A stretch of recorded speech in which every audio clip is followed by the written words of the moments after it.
Welcome to Horns Up. I'm Peter. And I'm Animesh. And today we're joined by Kent Stump of doom and stoner metal band Wofat, who bring the heaviest and biggest riffs because everything is bigger in Texas, right? So how's that for an introduction, Kent? That's great. Spot on. Good job. Alrighty. So it's been approximately a month since the release of the Singularity on Ripple Music. How happy are you, or how satisfied are you with the response so far to the album? I'm really happy with it, honestly. You know, it's every record that we've put out, maybe except for like the first one, because back then nobody knew who we were. But I always have a little bit of nervousness when it comes out because I'm never quite sure what people are going to think, you know. But because generally we don't like writing the music. I don't think about writing stuff to please somebody or writing things that are like, I'm not trying to sell anything. I'm just trying to write what I think is cool. And, you know, I think on this album in particular, it's a little bit different from our previous records. You know, there's just some different things going on. And so, you know, I did think, you know, I did have some moments of like, you know, how is this going to go across to our fans that are, you know, expecting maybe the same kind of thing or something. But I mean, I think it is still like within the realm of Wofat that people dig it. But I mean, so I was a little unsure. So I'm really thrilled that the response has been as good as it is. I mean, the response has been awesome. I'm kind of blown away. It's interesting to say that you were a little unsure. Where do you think that unsureness, as such, if that's not the right word, but you get what I mean? Where do you think that was coming from? Well, I mean, I think, you know, for one thing, it's hard for me to really be objective about what we're doing because I'm like so just inside of it. And you know, I have to say that like when we finished mastering in September, you know, I was like, man, this is the best stuff that we've done for sure, without a doubt. And I still feel like that. But at the same time, I'm like, you know, is everyone else going to think that? You know, because you know, it's like certain albums like the Black Code seems to be one that people really, really like a lot. And I think it's a great album too. But you know, to me, in my mind, a lot of things on this surpass that. But you know, it's hard for me to tell what other people are going to think. So because I'm really invested in it, and I know like all the ins and outs of like what to my mind make it great. You know, so but it's just a matter of me being just completely immersed in it and not being able to be objective. So it's hard for me to do that. So. Now, you know, normally I just kind of skim through the press release that normally comes with any of the albums and stuff like that. But with the press release that came with the Singularity, something caught my eye and I'm really curious to know more about it. So it says that you tapped into 70s fusion influences. So I mean, I've listened to some of the bands, but I'm really curious to know what are some of the bands and albums that actually formed part of this influence. Probably as far as the 70s, biggest thing is Mahavishnu Orchestra. You know, and like especially those first three albums, you know, the Intermounting Flame and Birds of Fire, and the live album, what's it? Nothingness and Eternity or whatever it is called. But you know, those albums are like just mind blowing, and they were like, especially early on in the writing process, which was like some of the first songs they were being written would have been like 2018 around there, and at that time I was like just totally just obsessed with Mahavishnu. It's all I was listening to for a while. But you know, some of the others like 70s fusion stuff that has definitely had an influence. It's like some of the Herbie Hancock stuff, especially as the Mohandishi band period, like Sextant. What's that one record? I can't remember what it's called. It's I have it on like a 2 CD set that has the very first of this Mohandishi band and the second one. It's got like Water Torture is one of the songs but it's just like killer fusion-y stuff. And then another thing is this Eddie Henderson album. Eddie Henderson played trumpet with Herbie Hancock on his same albums, and so it's a lot of the same guys. think it's, what is it, Capricorn. I should like look this stuff up for you guys. Yeah, no. Um, but then there's I kind of get it with the Mahavishnu, because that Birds of Fire album, I mean, I first heard it as an 18-year-old, and every time I listen to it, just like blows my mind. Like, how the hell did they come up with that kind of stuff, right? Yeah, for sure. And there's stuff, you know, super influenced by grooves and things that like are straight off that album practically. It's just like now that you say it, I'm kind of making references. Especially that opening part of the first song, right? Like that initial couple of minutes. Oh, yeah. That's totally John McLaughlin. It's interesting that you bring these up, and that 70s influence, etc. is, I mean, it ties back into what we were discussing earlier, right? I mean, the slight difference of sorts that this album has over your past work can be, I don't know, is it right to say that it can be chalked up to those kind of influences? And do you think that, I mean, I'm assuming here, and please correct me if I'm wrong, I'm guessing most of this was written in lockdown or around. It's probably about, it was actually probably, let me think about the songs. Probably maybe 60-40, like 60% was probably written before the pandemic. Oh, okay. Even almost that much was recorded actually too. Wow. Like we had a really like serious plan to have this album done and like finished it up summer of 2020, like before the pandemic hit. That was our plan, and have it out like, you know, either like probably early 2021 was the plan, and then the pandemic derailed that. But it actually ended up kind of being a cool thing, because, you know, there were some songs that were written after probably on the album, so it worked out that way. So the reason why I presumed it was written during the lockdown was because there seems to be, like, at least as a listener, I felt like there was a lot of thought and time that was given to the pre-production process during the writing. Like it felt like you guys were, maybe it's to do with the 70s influences or the kind of records you were listening to, but it felt like you spent a lot of time just imbibing the influences and then letting it process and then writing, instead of going into a studio and saying, hey, we need to bang out a new album, let's do it. Well, yeah. So part of that is, I mean, it's the songwriting process for this record was pretty slow, unfolding. Like there were things where like sort of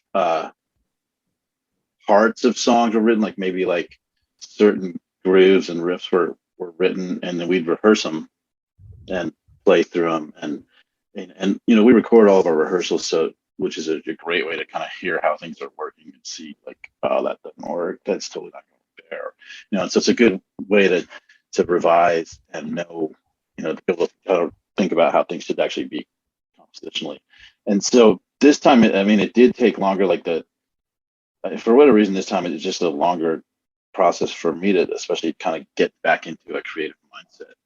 And, you know, a lot of what gets me into like a creative mindset is listening to records, you know, and hearing things that other people are doing and thinking, oh, that's awesome, I want to do something like that, you know. But so it was, I mean, it's kind of like what you're saying, but it was also just because it was spread out over a long period of time, you know, because like I said, some of the songs we were writing, like we started, the first song, Orphans of the Singe, was the first one we recorded, and that was also the first one written, and it was probably, like, I think lyrically I was thinking about that in like 2017 probably, and wow, and I think we even started actually were rehearsing parts of it back then and kind of playing the beginnings of the song in rehearsal way back then. And I know like a couple of other songs were done, like we did it's like 20 I'm getting the years mixed up with the dance. I guess it was did a Australian thing, and I remember we debated about playing a couple of new songs in 2019 in Australia, but we didn't end up doing it. But so there was like, you know, some fully formed songs by then So it's just been on like this long, weird journey of getting all this stuff finished. Okay. Right. So, one of the things about this album is actually it features two new members as part of the lineup. You've got Patrick Smith on bass, as well as you've got Matt Watkins making an appearance back again in the band, because I read that he was part of the band. Yeah, they're actually not on the record though, because the album was they both of them are well, Matt started jamming with us again last summer, and then Patrick joined the band in like January. And so on the record, it's with Zach Busby is playing bass, who's played with us since 2016. And so which like he's what he brought to this record is just like huge. I mean, he's got a strong voice as a bass player and just a strong sense of like coming up with some really cool counterpoint to what the riffs are doing, what the guitar's doing, to just add a lot. And I think I can't overstate like how much he added to this record, So now actually that becomes your live lineup for this album. Yeah, exactly. Right. Yeah. Okay. Coming back to talk about the songwriting process. Now, one of the things that I genuinely enjoy about WOFAT is how each album basically flows. It doesn't feel like song after song after song, as in you start listening to it and you can end it in one shot, because there's basically kind of like a line flowing through. It's like a river. It's taking you through a journey. What I'd love to understand is how much of it is achieved as a jam, or how much of it is constructed as a free-flowing thing versus how much of it is actually calculated. If you get what I mean. Yeah, I do. Yeah, I would say in terms of the flow of the album, most of that it's pretty calculated in terms of like overall like songs from one to the other, and I always try to think about that, even like just in the individual songwriting process. I try to think about different different feels and vibes for each song, so that everything doesn't sound like the same song basically over and over. To try to the idea is to try and take you to different places and make it an interesting journey along the way, which is also what I think about doing within a song too, because we have a lot of like parts and different riffs and sections and songs. Yeah. And it's like that's like I want each song to sort of be its own world and its own journey that you go on.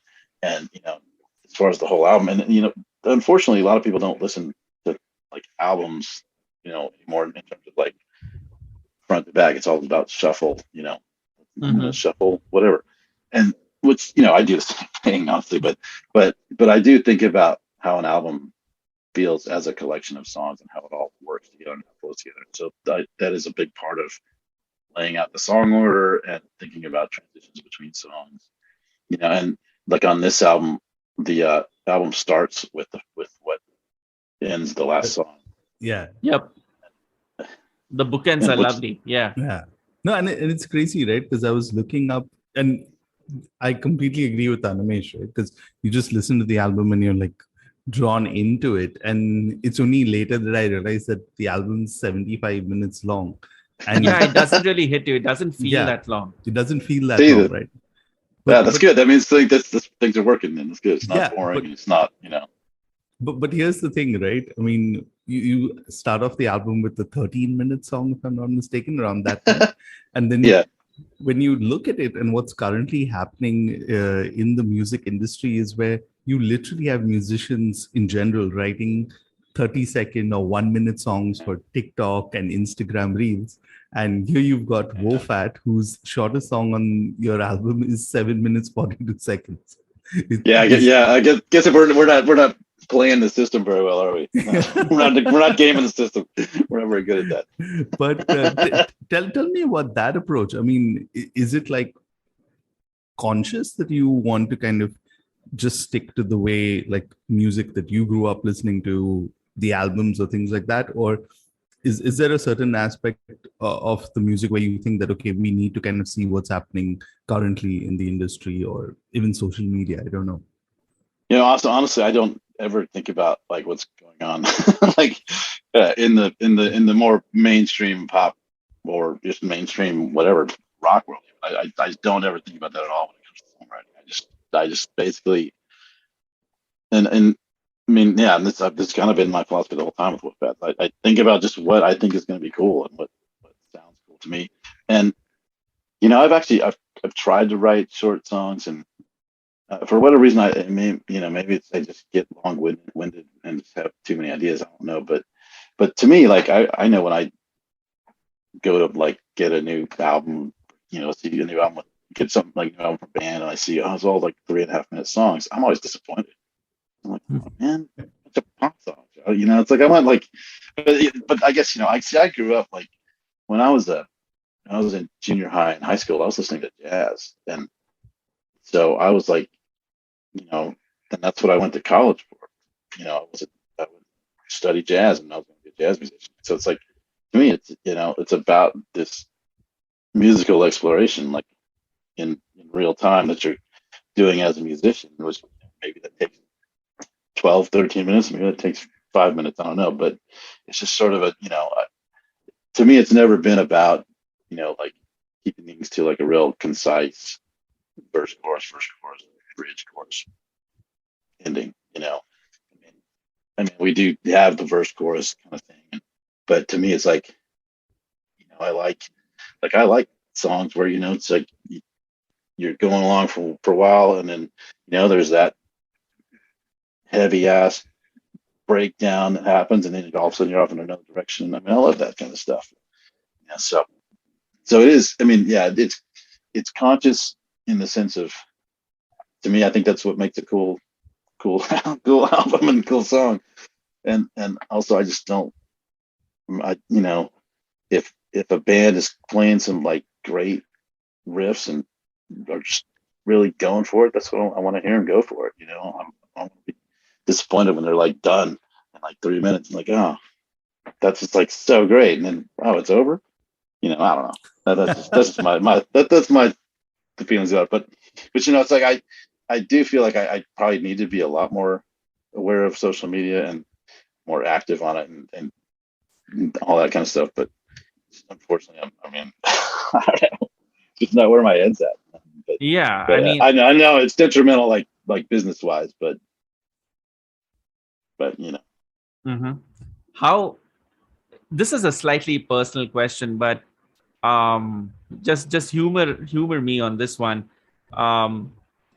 The free flowing nature, the need to explore, the need to be almost meditative in the song rather than going with a structured approach. Is that a reflection of your personality, or is that a reflection of of Wofat's personality? Because Wofat is a band, and I'm getting that, like, definitely it's a collection of individuals, etc. But at the same time, a lot of Wofat is just Kent Stump, right? Well, yeah, I think, just in terms of direction and the initial concept, I mean, I do most of the songwriting. Michael's contributed some songs over the course of some albums, but I mean, in general, I've written most of the songs, and kind of it's been pretty much my vision. That being said, Michael, he comes from a jazz background as well, and so we have very similar sensibilities about music and very similar ideas. So, it's kind of my vision, but it's like he is completely on board with that and sees, he's like is right there with me on that. So, but as far as, I mean, me personally, but that's just kind of that's been, I think coming from the fact that I have been I listened to jazz, and that's basically what I was all about up until my college days. That's just kind of my identity, or how it's just how I think about music. Like, it's from that standpoint and that conceptual place. Okay, fantastic. Another big part of your current identity is the fact that you operate and run a recording studio, right? Crystal Clear That's correct, Studio. Yeah. Yeah. So then here's a different kind of a take on this. Obviously, when you have access to that kind of a studio space, etc., I would expect that you would be creating an album or a piece of music or even a song with intending for it to be heard, or maybe producing it to be heard in a particular manner. That, hey, if you have this kind of a setup, or if you have your music or your EQ tuned to this kind of a setting, it'll sound the best. Do you think so? A, is that assumption right? And B, is there a way you intend or recommend the listeners listen to the Singularity as well as other WOFAT music? Well, so I'd say no, that's not correct, because my approach as an engineer is that I want it to sound good wherever you listen. All right. But that being said, I also think that listening to it on the vinyl, on vinyl on a turntable is going to be the best listening experience in terms of sonically, because that's where you're going to have the most dynamic range. Drums are going to be hitting harder, and there's just more dynamic range, more life there, especially the streaming format. But like I said, my goal is to make it sound good wherever you are. Okay. And I do that, and that's my goal with all my clients too. It's like, I want your music to sound killer through your little computer, laptop speakers, through your earbuds, through your $2,000 speakers at home, wherever you listen to. Alrighty. So now that we have that out of the way, let's play a song from the album and get our listeners to listen to it, no matter which headphones or speakers they're listening to this podcast on. Which song can we play? And tell us a little bit more about that song. I'll leave that up to you guys. I mean, whatever you guys pick, what grabs you. I'll leave it up to you guys. Hey, that's not fair. That's not fair at all. I mean, I don't know, if it was up to me, I'd love to play The Oracle. Why not? It's 16 minutes. Yeah, hey, it's the best. To me, it was the best representation of the album. Well, actually, I think you're right, and that maybe it's that and probably Orphans of the Syndrome, my two favorite songs on the album. But Oracle. So the story with Oracle is that song actually did come from a jam that we did, just the three of us, and it was like a jam we did just in rehearsal one night, just spontaneous thing, and it led to all these different cool places. And we recorded it, of course. And so, that's not what that recording is, but after the original jam we recorded, we listened to it, and I kind of sort of mapped it out loosely, in terms of all right, so we'll do kind of this groove here, and it'll kind of go to here, and then here, just in terms of a general vibe and groove, and then how we get there, you'll see. And so when we got in the studio to record it, we basically did a couple takes of it, and we picked the one that felt the best, that felt like it sort of flowed the best, and the best performance. And then I added some other guitar parts on top of it. So that's how that's what came. All right. So it is the most spontaneous and most jammy, least structured of the whole record. Here it is. Here is The Oracle.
All right, and that was the Oracle.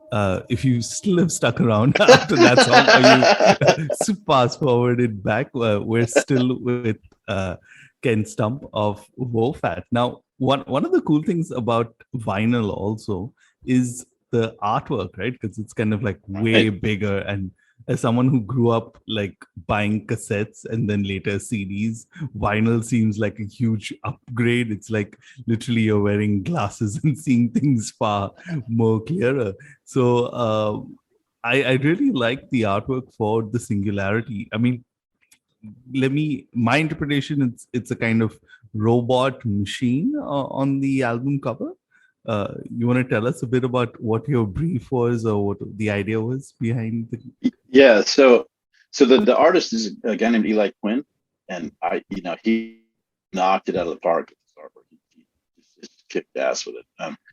And the way I've always worked with artists that we've hired for our art work is I basically talk about them, what the concepts are lyrically, and what the vibe is that we're going for, and send them lyrics to check out, send them rough mixes to listen to, and just kind of let them do it.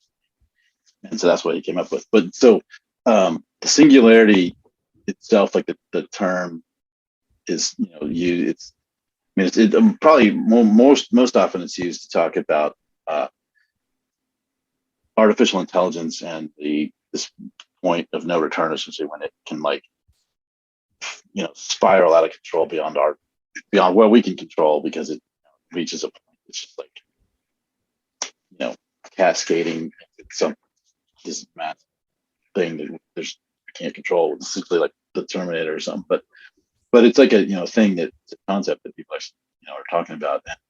And, but it also, like, it's essentially like a point of no return, where once passed, nothing is the same.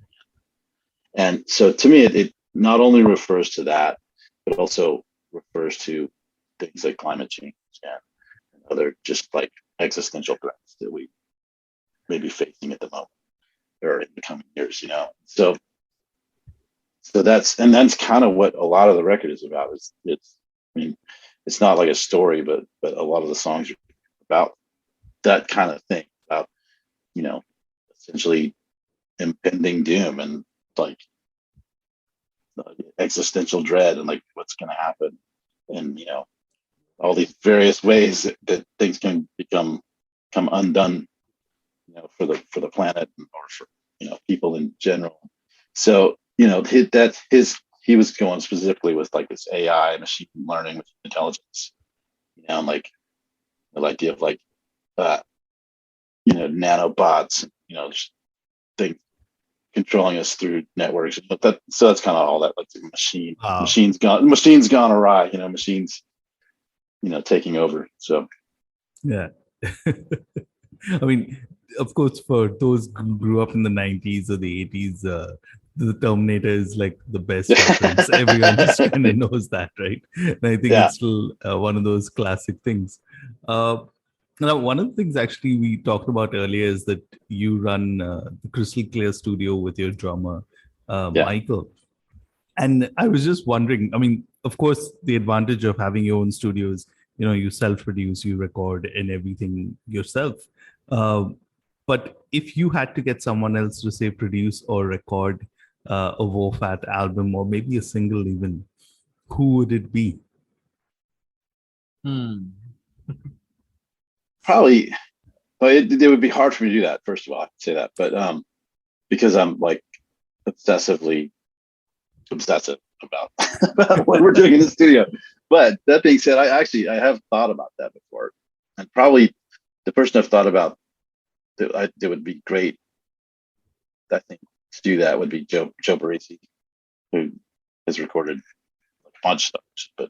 But I first discovered him because did some of the Fu Manchu records, like Actions Go and King of the Road, I think, and that era. He also did the Caius, Sky Valley, I think. Yeah. But he's gone on to do like a ton of big stuff too beyond that. But I've just always loved the way his records sound. So he'd probably be my first choice. Okay. Are those records, etc., kind of like benchmarks or references that you've set for yourself as well? Yeah, I mean, especially like, I mean, the Action Is Go was the first Fu Manchu record I ever heard, and I heard it like soon after it came out, like '99, I guess, I think, and it like it totally changed my thinking in terms of music, and it's really what got me started down the like stoner rock road, But I also I think that record's amazing, and it's the record I've always kind of gone back to a lot. Like, thinking, what's a great sounding record, and so that's one of the good ones. So, right. But I mean, even like, if we're just talking about like really good sounding records, like I think like Monkey 3 records also really good. I'm not even sure who's recorded this, but that's another band that just comes to mind that I've listened to a lot lately. So, okay, some good recordings. Okay. What would you recommend? I personally, I haven't heard that. I haven't heard of that band as such at all. Oh, really? Yeah, Monkey 3. Well, their most recent record is, so I'm so bad with names. Circles, I think. It's a couple years old. Here, I can tell you. But that would be the place to start, probably. I think it's Circles. It's the most recent one. But it's all instrumental. And speaking of influential, like they were getting lots of plays around during the songwriting time of this record too. So they definitely had some influence on some of the things melodically and what's going on too. But yeah, definitely check them out. Perfect. Already searching for them and adding to my collection as we chat. Okay. Right. So one of the cool things also about like the kind of music that Wofat plays is I've always felt that it's far more enjoyed live, and I think that's just like a personal preference also. And you guys are playing at the Lone Star Unleashed Festival soon, I think later this month. When this June. is. Yeah. But do you have more shows lined up? And what's that experience like for you since you've spent so much time working on the Singularity? Well, so yeah, we're playing. That's in Austin. That's in June 25th, I think, is the date. We're playing Houston the night before that, the 24th, which those will be our first shows since pre-pandemic. Believe it or not, we haven't played the show since then. But so yeah, that'll be like kind of crazy to get back into it, to get back playing live again. But beyond that, we've got a European tour being booked right now that starts late July to August, and that's most of that booked already. And so we're really looking forward to doing that and getting back to Europe, because that's always an amazing experience for us. But live, it's and